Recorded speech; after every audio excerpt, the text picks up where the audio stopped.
Well, hello. Welcome back to the shit show. I know it's been a hot minute. I apologize. Life gets caught up, and this is secondary to everything I do.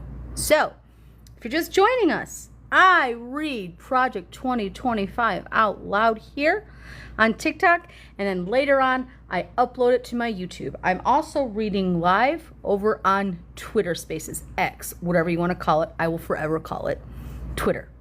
So, if you're just joining us, I am reading from beginning to end Project 2025, currently starting on page 330, and we are talking about the Department of Education.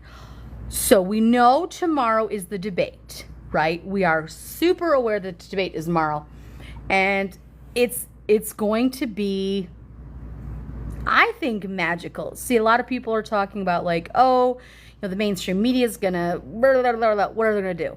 Look, Kamala had to bring all kinds of energy for DNC. This is where she's going to be very demure, very respectful.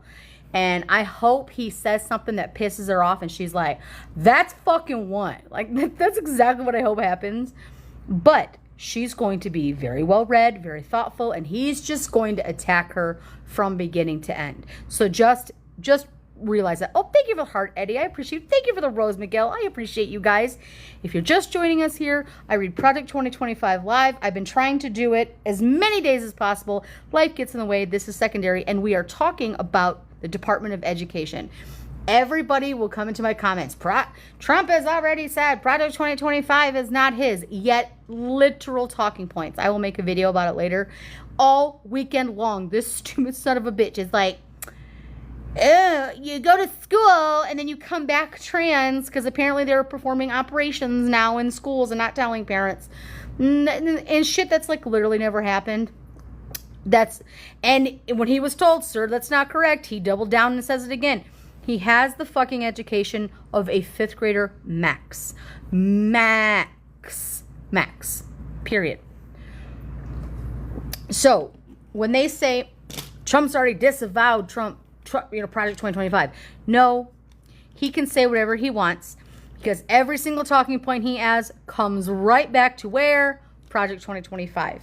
So we are on page 330 at the top of the page.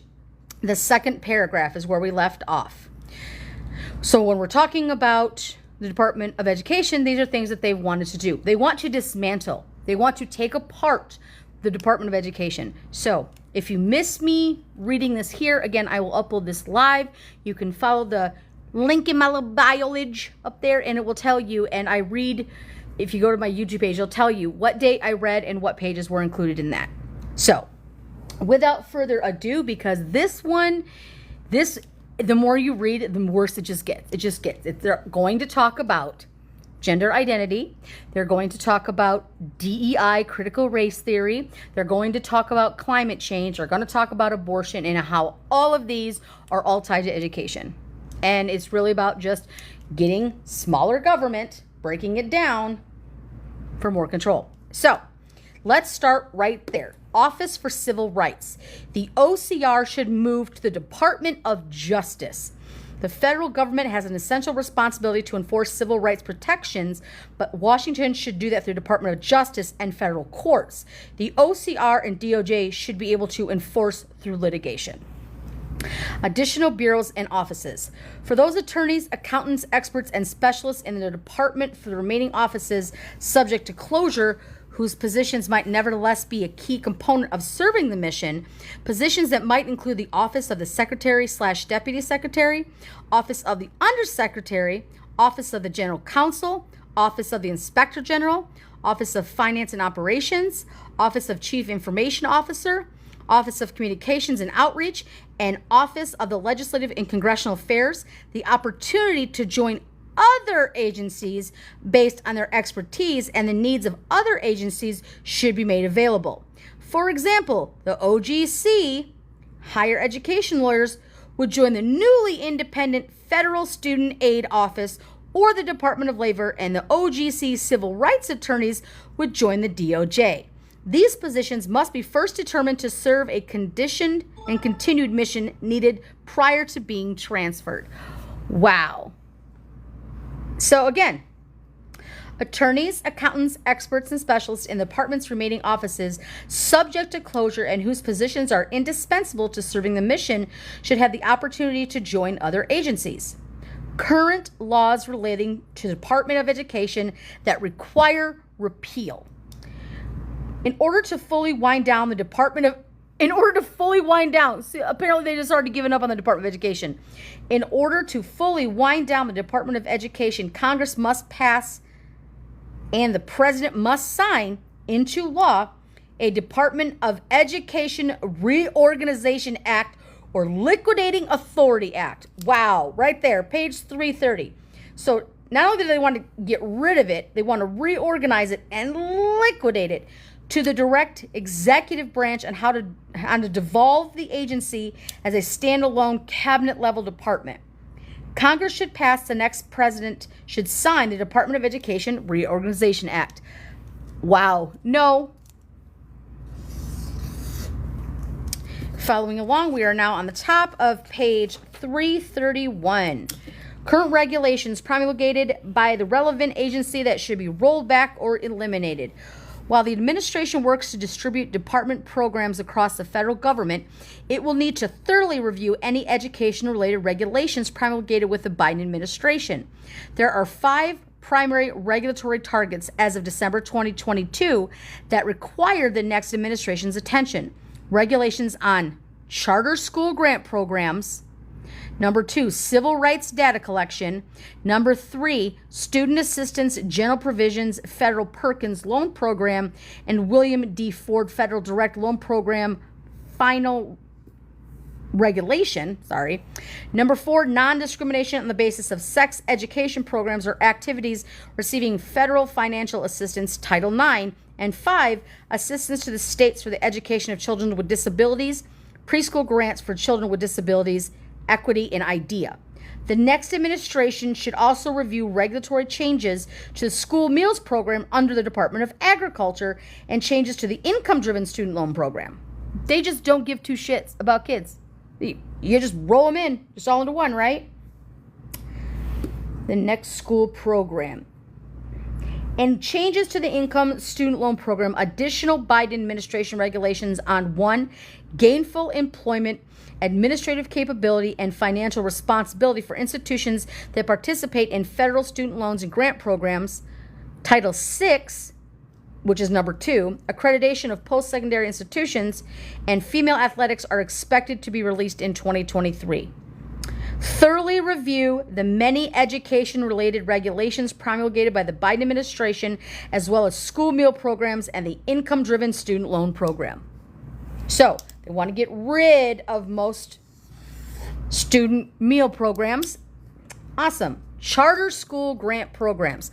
They're always going to go for charter schools because charter is just one off from private. Congress first authorized charter school program CSP in 1994, Title 10, Part C of the Elementary and Secondary Education Act of 1965, ESEA, and amended 20, Section 8061, Section 19 in 1994. The most recently authorized program in 2025 as part of Every Student Succeeds Act, and on March 14, 2022, the department published a notice concerning proposed priority requirements, definitions, and grant selection criteria relating to the award of federal grant and applications in CSP. This proposal increases the federal footprint in the charter school section by ignoring the statute and adding to the list of requirements imposed on charter schools.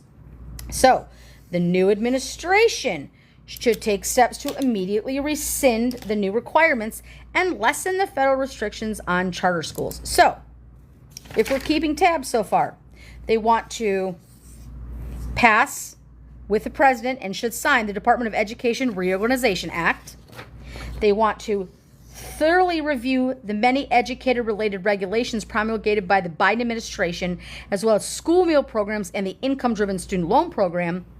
And the new administration must take immediate steps to rescind the new requirements and lessen the federal restrictions on charter schools. Civil rights data collection.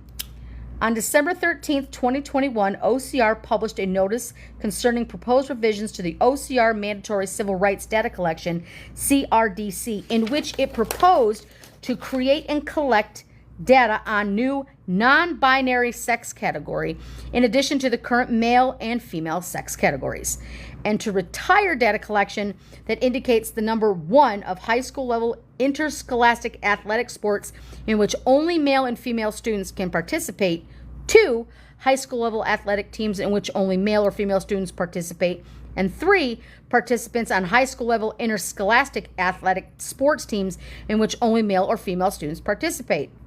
These poorly conceived changes are contrary to law, fail to take into account if a student privacy interest and statutory protections favoring parental rights under the Protection of Pupil Rights Amendment, and the jettison long-standing of the data collection that assist in the enforcement of Title IX. So they're saying the new administration must quickly remove to rescind these changes, which added new non-binary sex categories to the OCR's data collection, and issue a new CRDC that will collect data directly to the relevant OCR statutory enforcement authority. So they just want to completely take away anyone who is non-binary from sports. Keep going. Student Assistant General Provisions Federal Perkins Loan Program and the William D. Ford Federal Direct Loan Program final regulations. Effective July 1st, 2023, the department promulgated final regulations addressing loan forgiveness under the HEA's provisions for borrower defense to repayment, BDR, closed school loan discharge, CSLD, and public service loan forgiveness, PSLF. The regulations also included provisions against pre-dispute arbitration agreements and class action waivers for students enrolling in institutions participating in Title IV student loan programs. Acting outside of the statutory authority for the current administration has drastically expanded BDR, CSLD, and PSLF loan forgiveness without clear congressional authorization to a tremendous cost to taxpayers, with estimates ranging from $85 to $120 billion. So, the new administration must quickly commence negotiated rulemaking and propose that the department rescind these regulations. The next administration should also rescind Dear Colleague Letter, which is a DCL Gen 22/11 and DCL Gen 22/10, and its letters of accreditation agencies dated July 19, 2022, which are more attempts to undercut Florida's SB 7044, providing universities more flexibility on accreditation. So,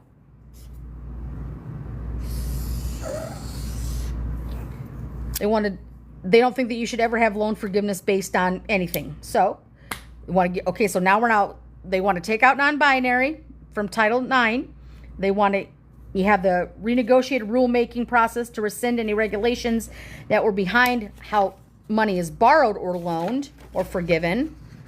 Reorganize the Department of Education Act. Rescind federal restrictions on charter schools. Okay, let's just keep going. Non-discriminatory on the basis of sex in education programs. Activities receiving federal financial assistance, Title IX, with the notice of proposed rulemaking published in July 12, 2022, the Biden Education Department seeks to gut the hard-earned rights of women with its changes to the department's regulations implementing Title IX, which prohibits discrimination on the basis of sex education in programs and activities. Instead, the Biden administration has sought to trample women's and girls' athletic opportunities and due process on campus, threaten free speech and religious liberty, and erode parental rights in elementary and secondary education regarding sensitive issues of sex.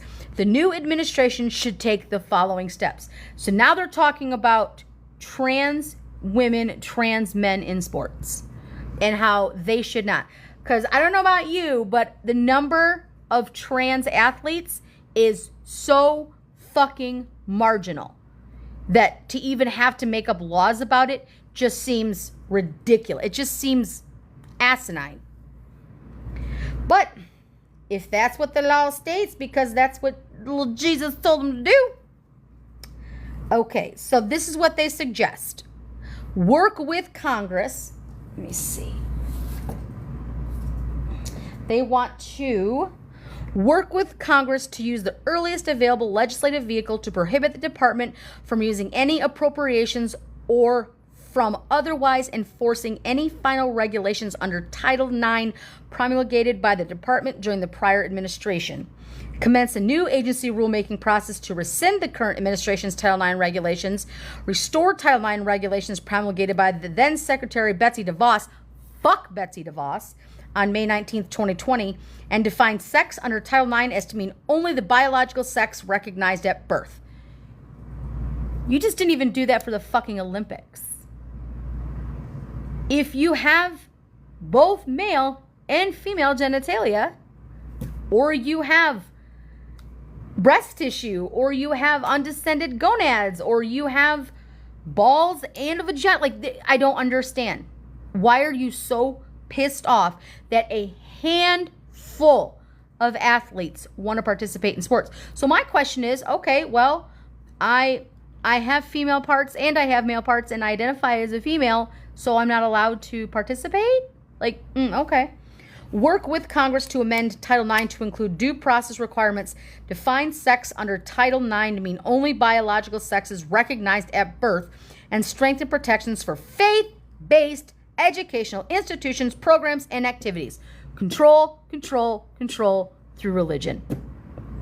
So don't accept non-binary students. No. Title IX is only about girls in sports, because you never hear the shit about men complaining if there are trans men in sports. I don't ever hear that complaint. I don't see what that's about. It's all Riley Gaines-ish. And now you're like, oh, faith-based. You want to make it faith-based. You mean Christian nationalism-based. Got it. Got it. The Trump administration's 2020 Title IX regulation protected the foundational rights due process for those who were accused of sexual misconduct. The Biden administration proposed changes to the interpretation of Title IX disposes of these rights. The next administration should move quickly to restore the rights of women and girls and restore due process protections of accused individuals. If I was still in high school and I was still cheering and I was still in track and I was still playing sports, I don't give a damn if somebody identifies as something else and wants to play sports. It's a sport. Be better. Why are you making it about sex? Because I know a hell of a lot of female athletes and male athletes, and I know some females who can run some males ragged. So what are you mad about? It's sports. It's fucking sports. Work hard or do better. Because I'm going to tell you, the same girls I grew up with who were over 6 foot tall and were boxy as shit always were called fucking dudes. Oh, look at that dude. It's not a dude. That's a woman. She is a woman, identifies as a woman, is a woman, and is a fucking athlete. And why are you mad? It's all about, I feel, and then you base it on faith. It's not very Christ-like, considering Christ came from a woman who did not have a man's touch, and she was 14 at that point. So basically, you have a religion that talks about praying down to one man who was born of a woman who was born from only a woman because God planted the seed.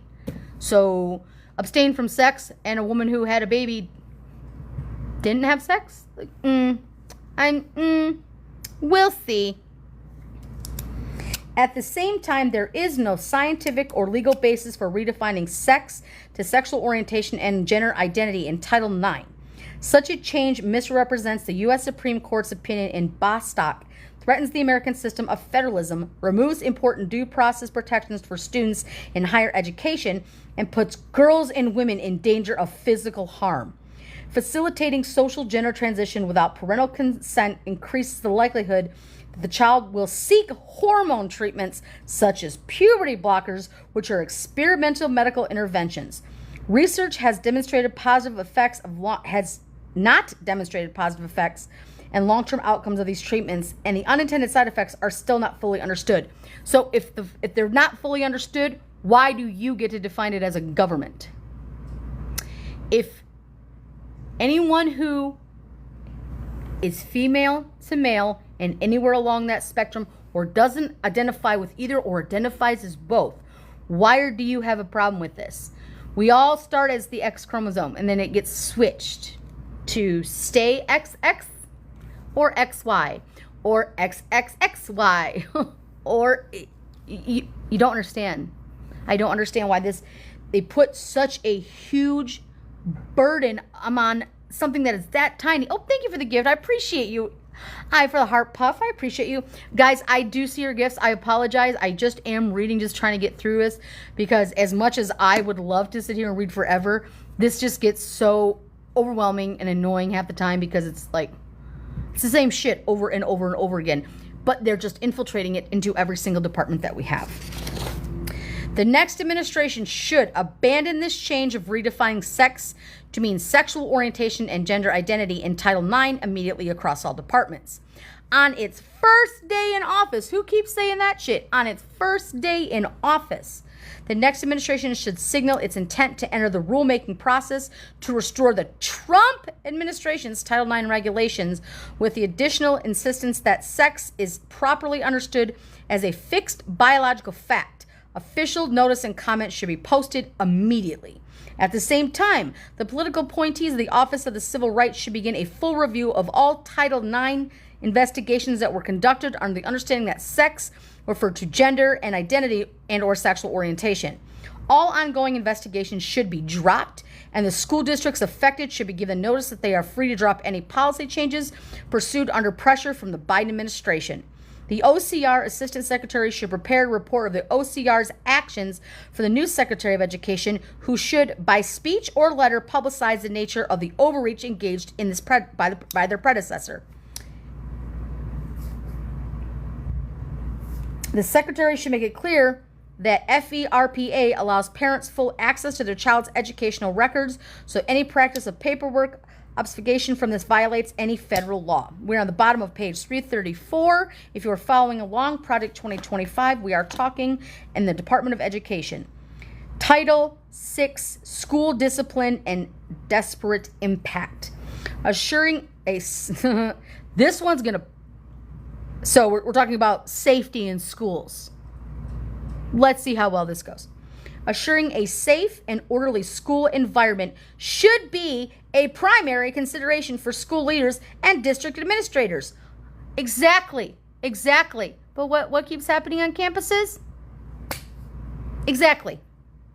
Unfortunately, federal overreach has pushed many school leaders to prioritize the pursuit of racial parity in school discipline indicators such as detention, suspensions, and expulsions over student safety. What a bunch of damn liars. In 2014, the Obama administration issued a Dear College letter that muddied the standard for civil rights enforcement under Title VI for students' discipline cases. Before the DCL, a school would be in violation of federal law for treating black and white students differently for the same offense. Yes, disparate treatment. Under the Obama administration, schools were at risk of losing federal funding if they treated black and white students equally but had an aggregate difference in the areas of school discipline by race. Disparate impact. The OCR leveraged federal service rights investigations as policy enforcement tools. These investigations could only end when the school districts agreed to adopt lenient, page 335, top of that, discipline policies commonly known as restorative justices. Academic studies as well as student and teacher surveys suggest that academics and school climate have been harmed and substantially by this push. The Trump administration rescinded the Obama guidance on school discipline and corrected the Obama administration overreach in Title VI enforcement. The next administration should continue the policy of the Trump administration in this area and direct the department to conduct a comprehensive full review of all Title VI cases to ascertain to which extent these cases included allegations of disparate impact. OCR should also review all the resolution agreements with school districts to confirm with this policy. As part of the effort, the new administration should also direct the Department of DOJ to jointly issue enforcement guidance stating that agencies will no longer investigate Title VI cases that exclusively rest on the allegations of disparate impact. To the extent that the Biden administration publishes guidance or promulgates a regulation on this topic, the next administration should rescind the guidance and commence rulemaking to rescind the regulation. That is a bunch of bullshit word salad. Wow. Getting the federal government out of the business of dictating school discipline policy is a good start. But if the next conservative Department of Education simply rescinds the Biden-era regulation, it could be very easily enforced again on day one through a Dear Colleague letter by another leftist administration.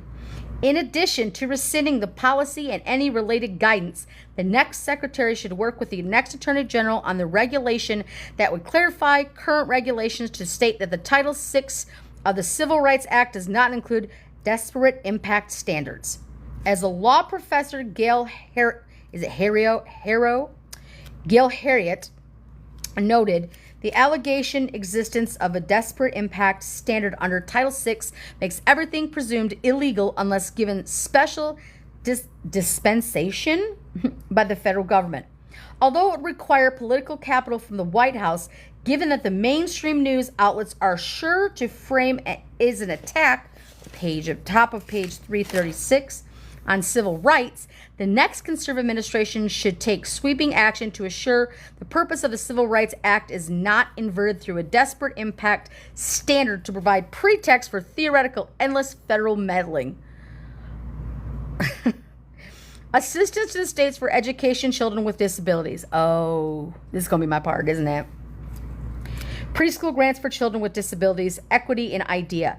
Effective January 18, 2017, the department issued final regulations under Part B of IDEA that require states to consider race and ethnicity in the identification, placement, and discipline of students with disabilities. The new administration should rescind this regulation. Students should never be denied access to special education services because of their race or ethnicity, but it's happening in school districts across the country thanks to the Obama administration's equity and IDEA regulation. That's not how that works. What the hell are they talking about? This was not the intent of the regulation, but is an inevitable byproduct of its flawed assumptions. The Obama administration looked at the racial statistics and special education assignment and made two assumptions: that African American students were disproportionately overrepresented and that this overrepresentation constituted a harm that required federal pressure to alleviate. The school districts deemed an overpresent minority students in special education assignment or in discipline among the special education students are tagged by their state education agencies as engaging in significant disproportionality and are required to reallocate 15% of their IDEA Part B money to coordinate early intervention services that are intended to address the root cause of the disproportionality. In practice, this can mean raiding special education funding to pay for CRT-inspired equity consultants and professors in development. Literally doesn't happen. I live in fucking Arizona. We are a state that takes part in school voucher programs. We are one that takes part in early intervention, and this has never fucking happened, period. It doesn't happen. It's a fucking lie. This is especially problematic given that both of the assumptions behind the equity and IDEA are flawed. Special education services provide extra assistance to students. They do not harm them. No fucking shit. According to the most rigorous research on the subject conducted by Penn State Paul Morgan, black students are actually underrepresented. What does this word say? Black students are actually underrepresented in special education once adequate statistical controls are made. That means that this regulation effectively further depresses the provisions of valuable services to an already underdeserved group. Oh, now they want to talk about civil rights? Now they want to act like they give a damn? Let's see. The next administration should immediately commence rulemaking to rescind the equity and IDEA regulation. No replacement regulation is required. The Office of Special Education and Rehabilitative Services, the OSERS, should prepare a digest of the best research and subject and share, page top 337, it directly with state superintendents and state special education leaders across the country who have been led by the regulation to believe a false problem diagnosis. Every effort should be made to dissuade states from continuing to operate under the assumption that overrepresentation requires state intervention after the federal pressure is rescinded. God. They just talked themselves into a lie. Provide school meals to children in need. Do not use federal meals to support radical ideology. Oh, it's so radical that we would want kids to eat. In May 2022, the U.S. Department of Agriculture, USDA, tried to advance a radical political agenda using the federal school meal program. Nearly a century ago, federal lawmakers adopted the National School Lunch Program, the NSLP, and School Breakfast Program, SPB, and other services to provide meals from K-12 students to give children from low-income families access to food while at school. Said it once, I'm going to say it again. If you're completely fucking indigent or you're the richest kid in fucking school, if you are hungry, you should get to eat, period. I don't care what anybody says.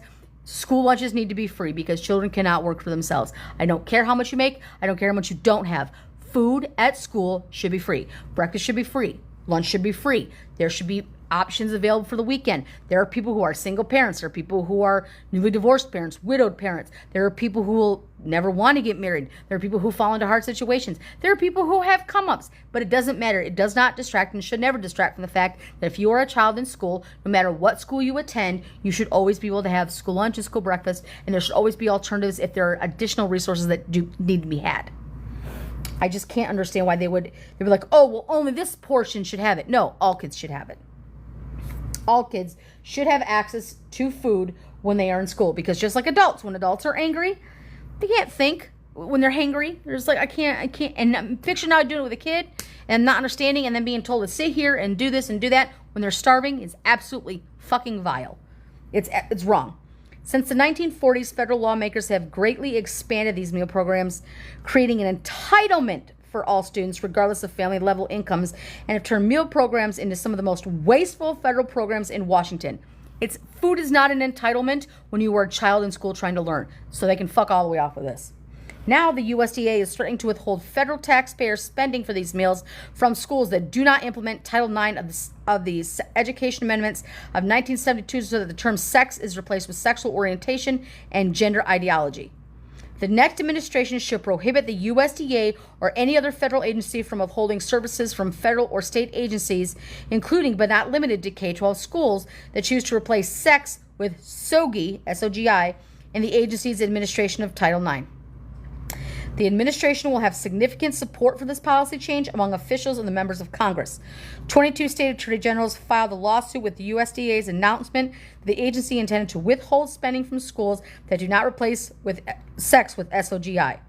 Members of Congress also introduced legislation in 2022 that would prohibit agencies from carrying out its intentions regarding Title IX. Phasing out income-driven repayment plans. While income-driven payment repayment, IDR, the student loan, has a superior approach relative to the fixed payment plans, the number of IDR plans has proliferated beyond reason. And recent IDR plans are so generous they require no or only token repayment from many students.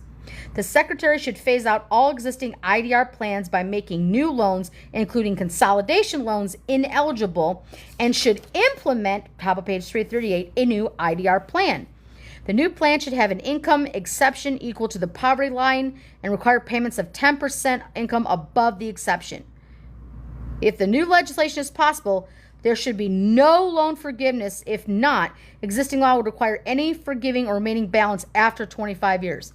So go to school, struggle, pay as many, and then you hit 25 years, and if you've still got the entire fucking full balance, then President Biden has proposed a new income-driven repayment program that would be extremely generous to borrowers, requiring only a nominal payment from most students. It would turn every policy leveler into the most generous setting on record, i.e., lowering the percentage of income once owed from 10% down to 25% on the existing plans to 5%, lowering the number of payment required from 20 to 25 years down to 10, and increasing the income exemption from 150 to 225% of poverty line. I don't see the problem with this. It's education, and schools can gouge all they want to, and they have. The median borrower who earns an associate degree would owe only $15 a month regardless of how much he or she had borrowed. This median bachelor degree borrower would only owe $68 a month. The plan essentially converts these student loans into delayed grant programs. And have you ever seen what some of the rates are for private student loans? I know people who paid $900, $1,000 a month, never owned a home, in their late 40s. Like, have you seen some of the predatory? Yeah, and guess who is a big head of student loan? Betsy DeVos. Exactly. Thank you. Other structural reforms that require Department of Education requires.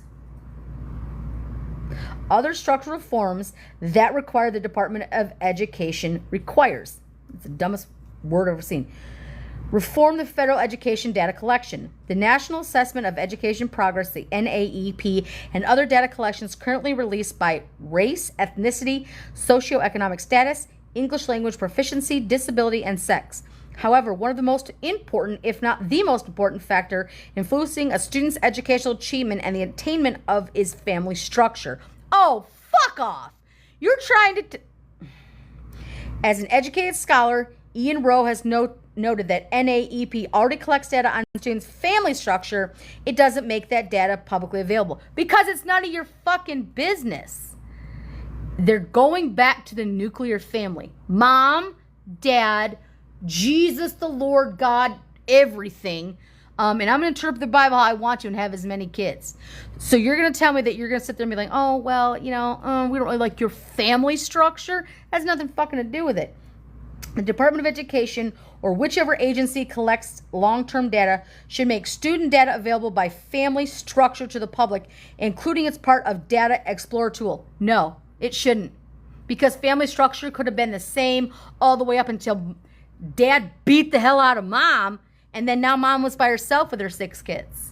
Because it's a we're going to get rid of no-fault divorce, so she's got to stay in a marriage, so she's back at her mom's house. So you're talking about family structure?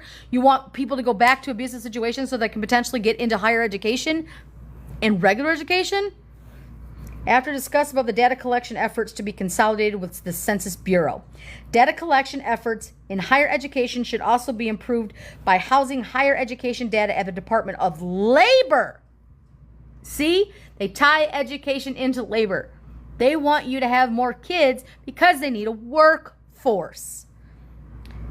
This would provide more transparency in evaluating post-secondary education and workforce training program outcomes, contextualize those results based on trends observed more generally, enable the adjusting of real, top of page 339, wages to account for regional differences in earnings and cost of living, and develop a reliable methodology for risking, adjusting institutional and programs outcomes more accurately reflect the value of the added education program as opposed to their admissions selectivity. Good God. Oh, look, I think we're like halfway through it. Woo!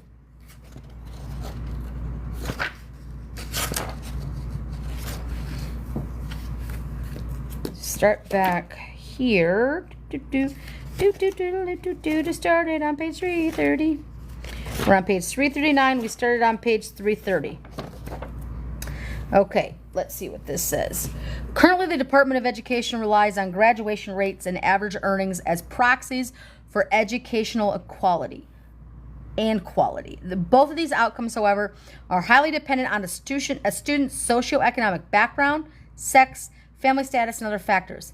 Colleges and universities with selective admissions policies post the strongest outcomes primarily because they admit most low-risk traditional students.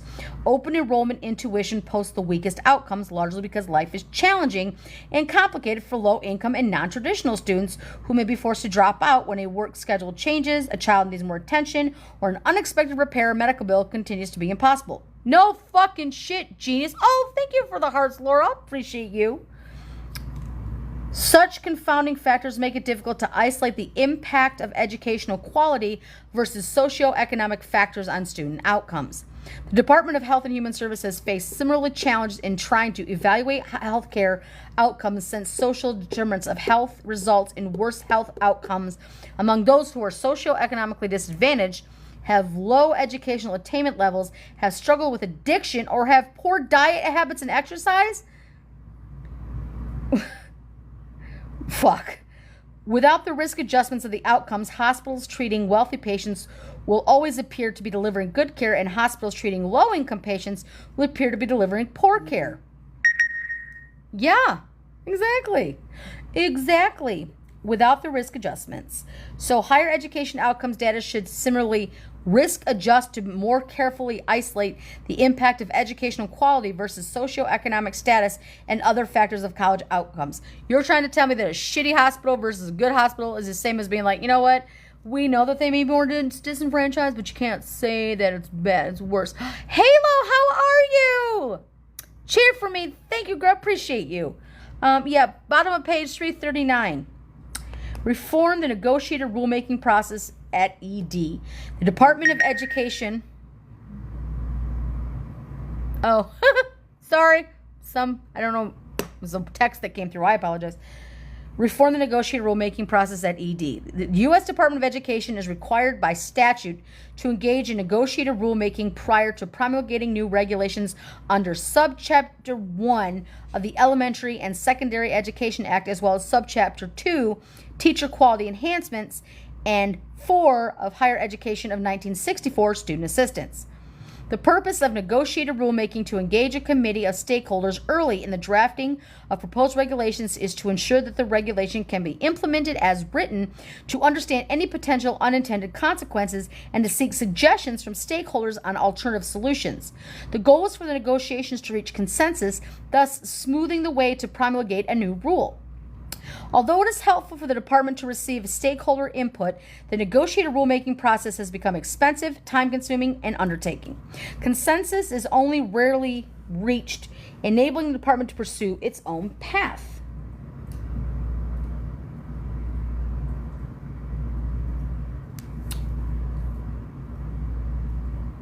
Where did I just... My buzz like, ooh, I lost my place.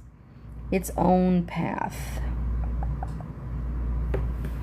The department's master calendar, which requires final rules to be, top of page 340, published by October 1st if they are to be implemented by July 1st of the subsequent year, compounds the problem, making it unduly challenging for updating regulations as needed to keep pace with changes in education, finance, accounting. What in the hell is that word? Pedagogy. I've never seen that. It just sounds like pedagogy. I won't even lie. I don't even know what the hell that word. I have no idea. And student assessment. In recent decades, negotiated rulemaking has become a veritable three-ring circus, replete with negotiations who use their Twitter accounts and other social media feeds during negotiations to denigrate the process of their peer negotiations in real time. Yeah, social media is hurting you so that you can't do your job effectively. Okay. I wonder what they feel about the whole, Russian interference thing with, Tim Pool. Which could say now about social media? I wasn't getting no $100,000 a week. What are you talking about? Tim Pool? A few members of Congress use the public comments process to deliver political speeches, apparently to raise their own profiles, but without adding any new information to the process. Some advocacy groups have latched onto the process for fundraising purposes, sometimes misrepresenting negotiation language to agitate followers and supporters and encourage them to make financial contributions. Oh, do you mean fucking grifters? Yeah, that's what you mean. They say the quiet part out loud. At times, the department itself has appeared to sabotage consensus, which enables them to write regulations as they wish without regard to the concerns raised by negotiators. The Department of Education should work with Congress to amend the HEA to eliminate the negotiated rulemaking requirement. At a minimum, Congress should be allowed the department to use public hearings rather than negotiated rulemaking sessions. Okay, reform the Office of Federal Student Aid. This proposal urges the new administration to end the abuses of FSA's loans forgiveness programs, to manage the federal student loan portfolio in a professional way, and to work with Congress for a long-term overhaul of the program for the benefit of students and taxpayers. All I will say, Betsy DeVos was the fucking head of the Department of Education at the same time that she was a predatory loan recipient collector. So yeah, she doesn't like it when you don't pay bills.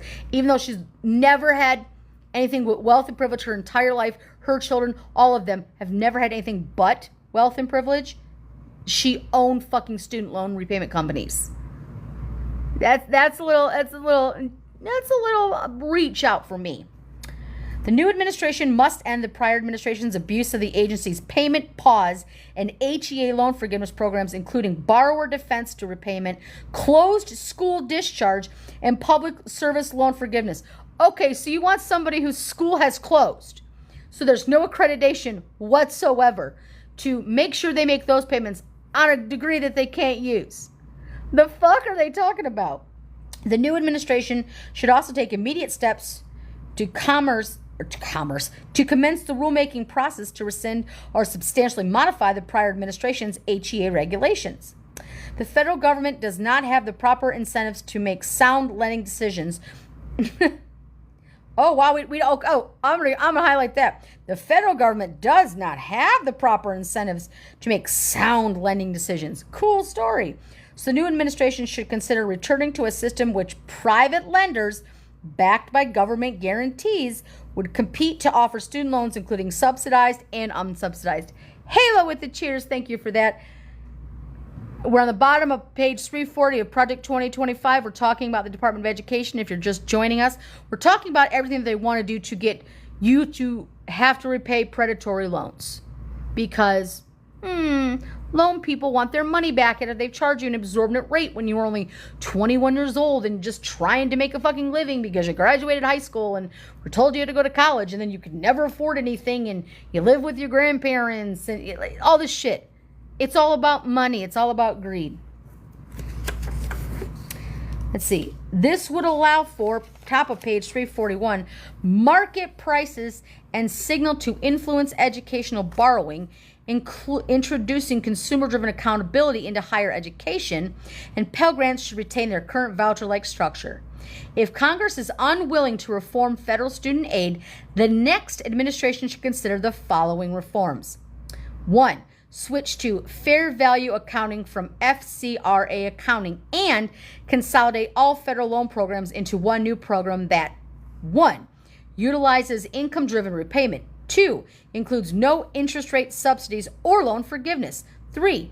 Includes an annual and aggregate limits on borrowing. And 4. Requires skin of the game from college to help them hold accountable for loan repayment. As the Biden administration mercilessly pillaged the student loan portfolio for crass political purposes without regard for the need of current taxpayers or future students, this must never happen again.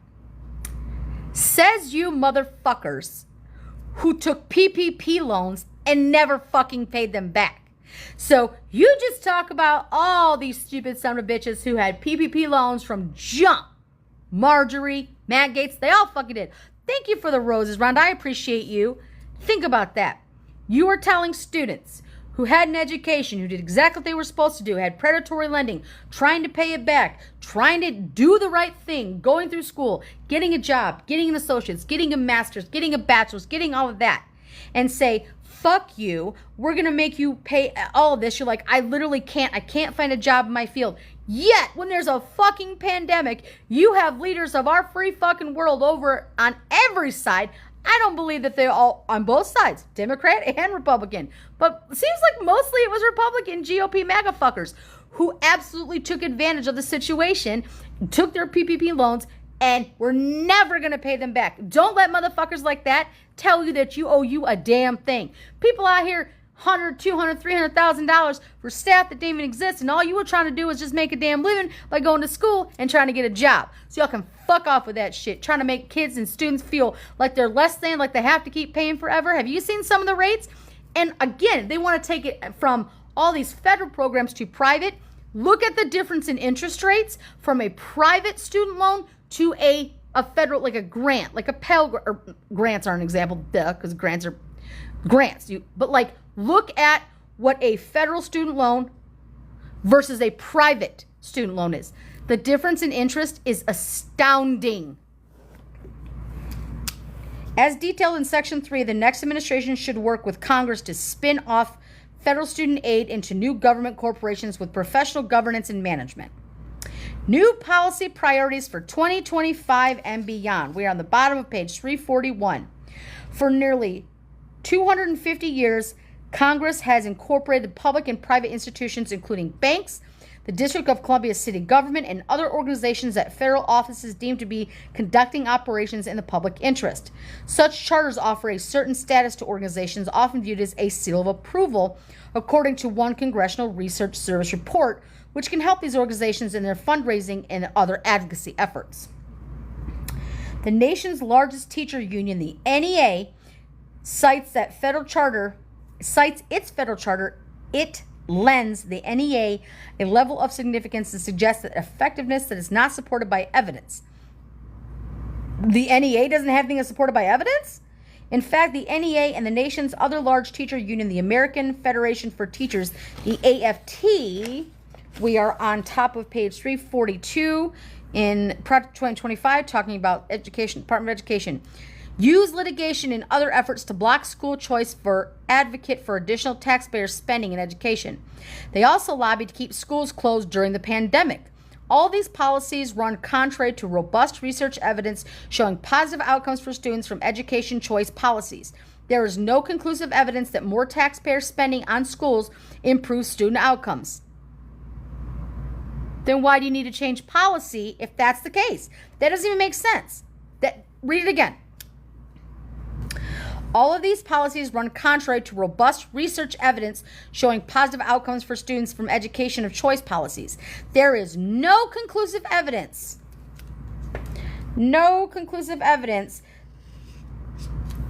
that spending more money in schools improves student outcomes.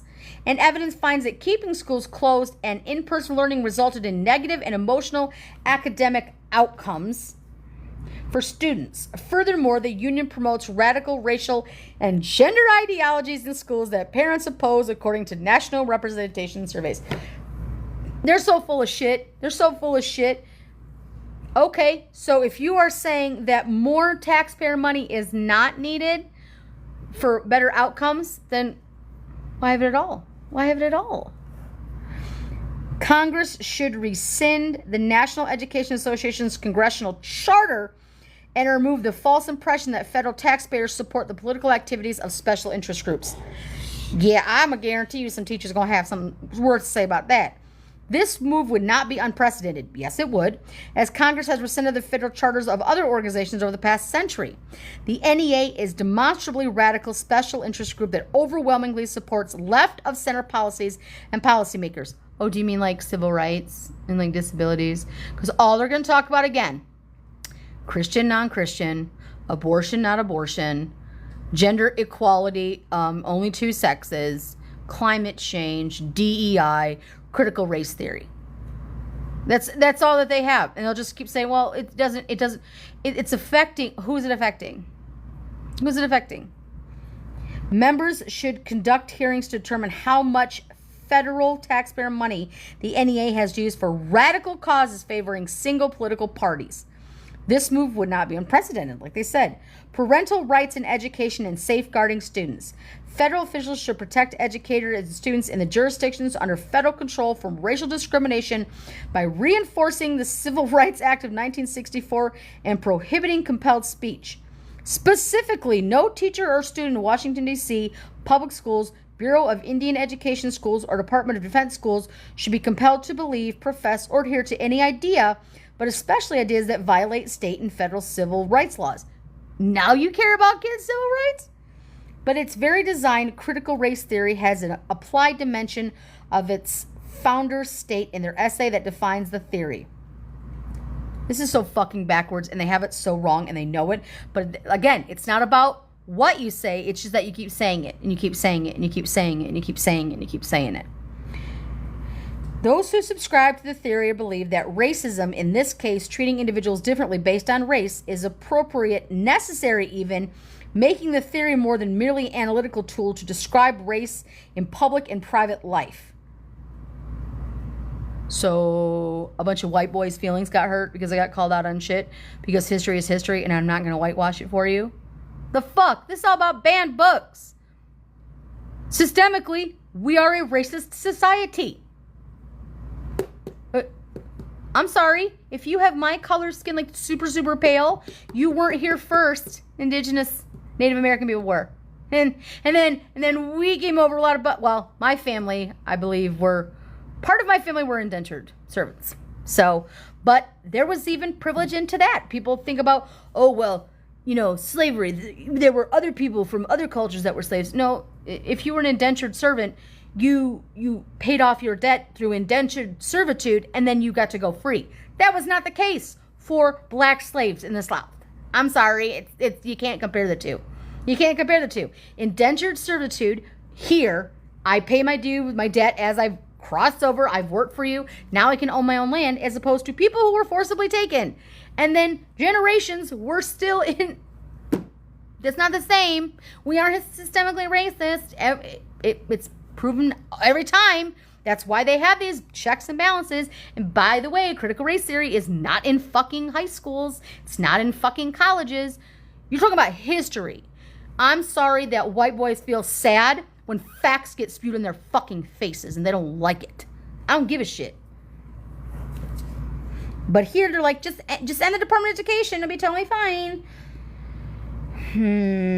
Where were we? Sorry, this is where I get, okay, the theory disrupts.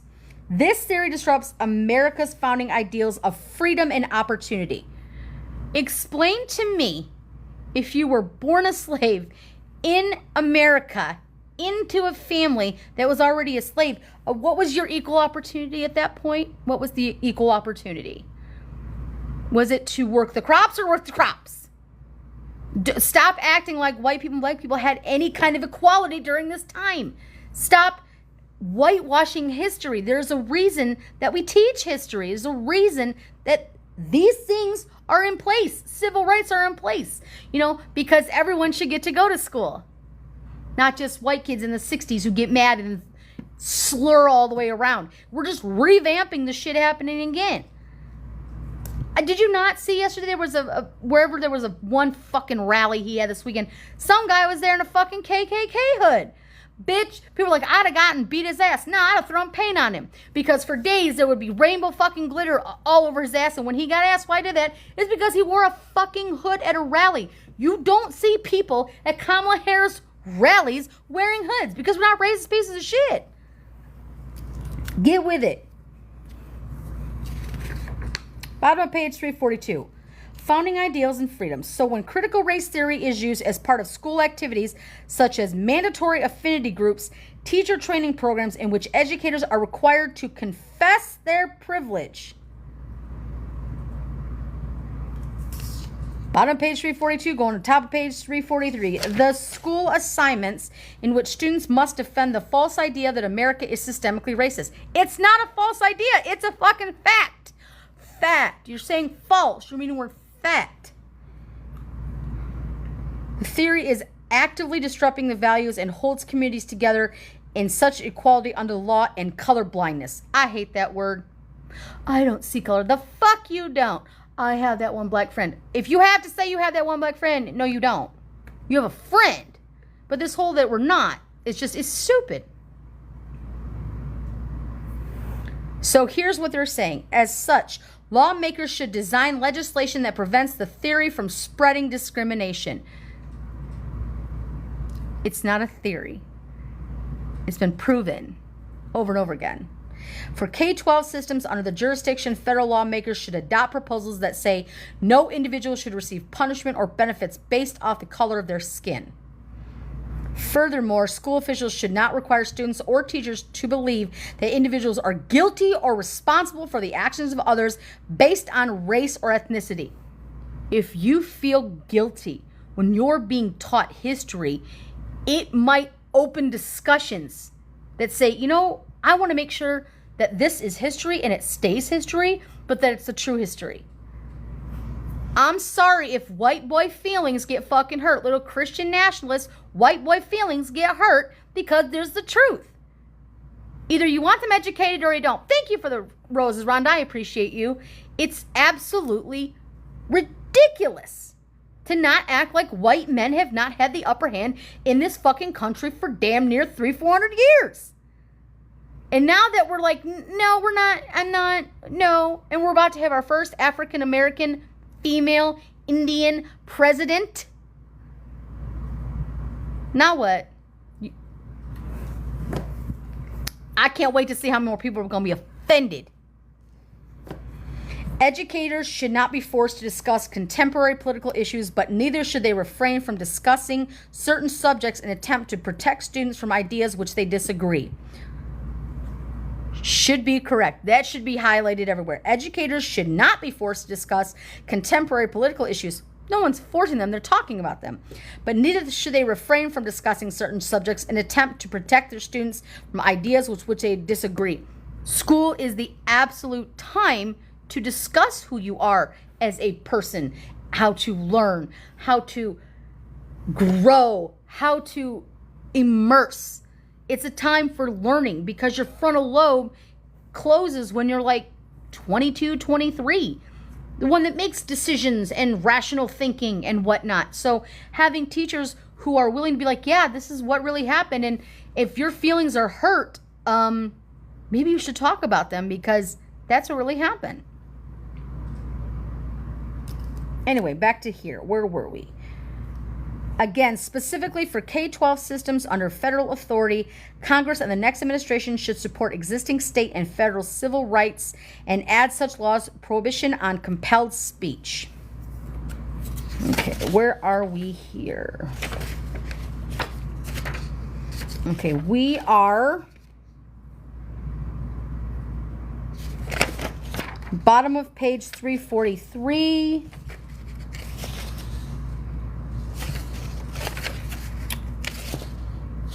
Okay, I'm going to read 2 more pages today so it doesn't get too inundating when I do it later. So, we are on the bottom of 343, the last 2 paragraphs, advancing legal protections for parental rights in education. While the U.S. Supreme Court and other federal courts have consistently recognized that parents have the right and the duty to direct the care and upbringing of their children, they have not always treated parental rights as co-equal in other fundamental rights like free speech or free exercise of religion. As a result, some courts treat parental rights as second-tier right and do not properly safeguard these rights against government infringement. The court varies greatly over which species of constitutional review, rational basis, intermittent scrutiny, and strict scrutiny to apply to parental rights cases. This uncertainty has emboldened federal agencies to promote rules and policies that infringe parental rights. For example, under the Biden administration's proposal of Title IX regulations, schools could be required to assist a child with a social or medical gender transition without parental consent or to withhold information from parents about a child's social transition, i.e. changing their names, top of page 344, or pronouns. Pronouns. Oh, thanks for join the team, laddie. The federal government could demand that schools include curriculum or lessons regarding critical race or gender theory in a way that violates parental rights, especially if it requires minors to disclose information about their religious beliefs or the beliefs about race or gender in violation of the Protection of Pupil Rights Amendment. So if you have a little girl who said, I'm an elephant today, and then tomorrow says, I'm a boy, and then goes back to, no, I'm an elephant, and then 3 weeks later is a girl, you're like, okay, and thank you for the let them cook. Angela, I appreciate you. They only want it when it pertains to something that will benefit them.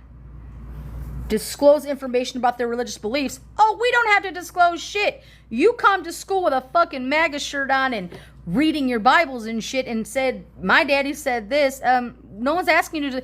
There's never been any school. It's like, okay, which religion? Which religion? Unless you were going to a religious private school. To remedy the lack of clear and robust protection for parental rights, this is all Moms for Liberty bullshit. The next administration should work to pass a federal parents' rights bill that restores parental rights to top-tier right. Such legislation would give families a fair hearing in court when the federal government enforces any policy against a parent in a way that undermines their rights and responsibilities to raise, educate, and care for their children. The law would require government to satisfy strict scrutiny, the highest standards of judicial review, when the government infringes parental rights. No one is infringing on parental rights. No one. What they're saying is, my boy's feelings were hurt because they were talking about slavery today and he feels bad. Did you have a discussion with him? Well, yeah. Then what's the fucking problem? Well, he was told to ask what his pronouns were and he said, I'm a he, him. Okay. But there's a student in the class that identifies as a they, them. Okay? So we had a discussion about they, them.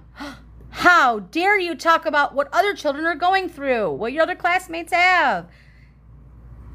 Little kids aren't concerned with this shit. If you say, you're a girl, they're like, I'm a girl. If you say I'm a boy, you're like, I'm a boy. That's a boy. If they say them, that's a they, them. And then they learn. They learn. Children are adapting to this better than any of these fucking adults in this book are. Always do, always have. Hate is taught. You're not born with it. Further, ensure that any regulations that could require impact parental rights contain similar protections and require federal agencies to demonstrate that their actions meet strict scrutiny before a final rule is promulgated. At the same time, Congress should also consider equipping parents with a private right of action. The two federal laws for certain privacy protections for students attending educational institutions or programs funded by the department. The Family Educational Rights and Privacy Act, the FERPA, protects the privacy of students' education records and allows parents and students over the age of 18 to inspect and review the students' educational records maintained by the school and to request corrections to these records.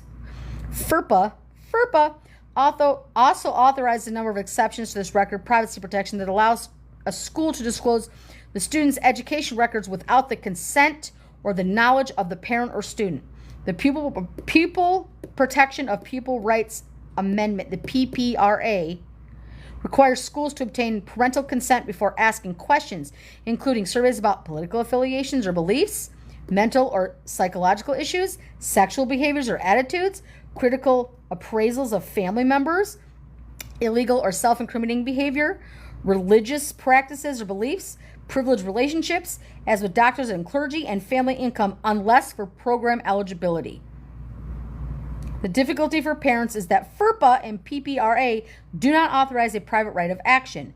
If a school refuses to comply with either statute, its only remedy is for the parent or the student, if over the age of 18, to file an administrative complaint with the U.S. Department of Education, which then must work with the school to obtain compliance before taking any action or to suspend or terminate federal, top of page 345, financial assistance.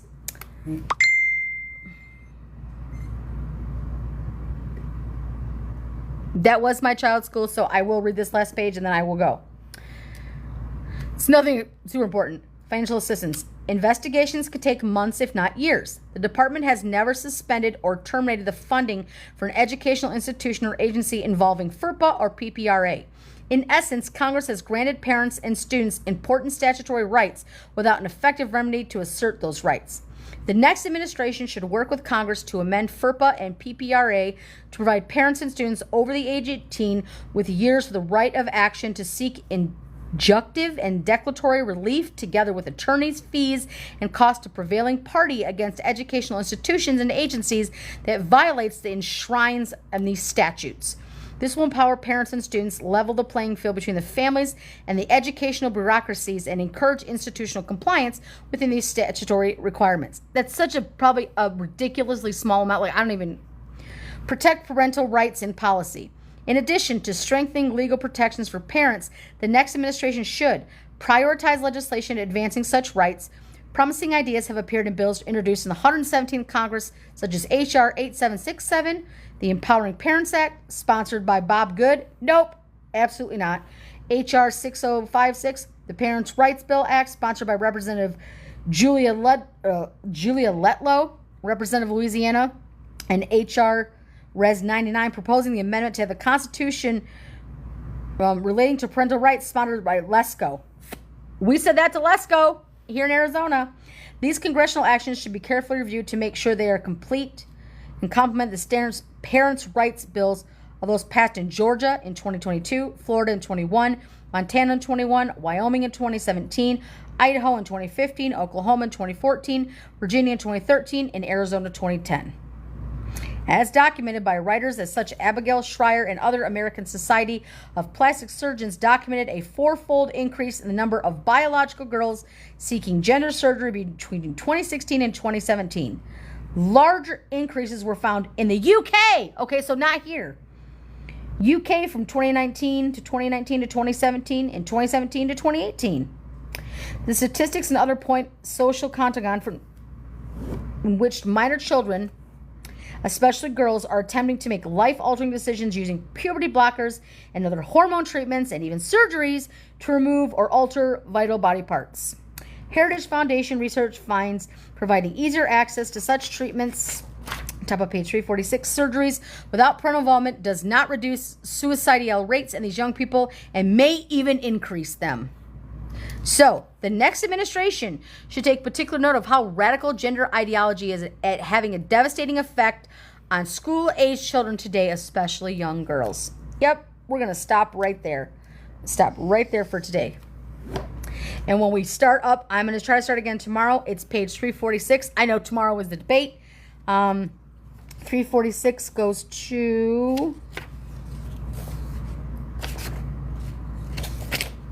So 346 goes to 361. I'm gonna try my hardest to get all of that done tomorrow so that all of the Department of Education is completed before we even go to the debate. So again, guys, I do this live here on TikTok. It is also live over on Twitter Spaces. I will re-upload it to my YouTube, which you can find the link in my bio if you miss it. And then after that, I am still working on and will forever be working on summaries. So again, guys, we will be starting at the top of 346 starting tomorrow, hopefully right around 11 o'clock again. And until that time, guys, I'll see you later and have a great day.